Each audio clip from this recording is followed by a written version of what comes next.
దేవరకొండ మండలంలోని బాలుర గురుకుల పాఠశాల కళాశాలను జిల్లా కలెక్టర్ బి చంద్రశేఖర్ ఆకస్మికంగా తనిఖీ చేశారు. పాఠశాలలో విద్యార్థులకు ఎటువంటి ఇబ్బందులు కలగకుండా అన్ని మౌలిక వసతులు, పరిశుభ్రత, ఆహార నాణ్యతపై అధికారులు నిరంతరం పర్యవేక్షణ చేయాలని ఆదేశించారు.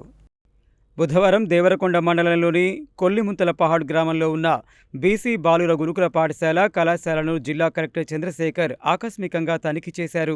పాఠశాలలోని ప్రతి గదిని పరిశీలిస్తూ విద్యార్థులకు అందుతున్న సౌకర్యాలపై ఆరా తీశారు. తరగతి గదుల్లో ఫ్యాన్లు, ట్యూబ్లైట్లు సక్రమంగా పనిచేస్తూ విద్యార్థులకు తగిన వెలుతురు అందేలా చూడాలని కళాశాల ప్రిన్సిపల్కు సూచించారు. అలాగే డోర్లు, కిటికీలు బాగుండేలా చూసుకోవాలని, మూత్రశాలలు పరిశుభ్రంగా ఉంచాలని ఆదేశించారు. డైనింగ్ హాల్ను పరిశీలించిన ఆయన భోజనశాల శుభ్రతపై ప్రత్యేక దృష్టి పెట్టాలని, పరిసరాల్లో చెత్త పేరుకుపోకుండా తరచుగా శుభ్రపరచాలని సూచించారు. విద్యార్థులకు నాణ్యమైన ఆహారం అందించాలని, మెనూ ప్రకారం భోజనం వడ్డించాలన్నారు. స్టోర్ రూమ్ను తనిఖీ చేసి రికార్డులను పరిశీలించారు. ఆహార పదార్థాల నిల్వ, నాణ్యతపై ప్రశ్నలు అడిగి సరైన విధంగా నిర్వహణ ఉండాలని తెలిపారు. వంటగదిలో తయారవుతున్న భోజనాన్ని పరిశీలించి ముఖ్యంగా చికెన్ ఎప్పుడు తెచ్చారు, ఎలా వండుతున్నారు వంటి వివరాలను అడిగి తెలుసుకున్నారు. విద్యార్థుల హాజరు పట్టికను కూడా పరిశీలించి వారి ఆరోగ్యం, వసతి పరిస్థితులపై అడిగి తెలుసుకున్నారు.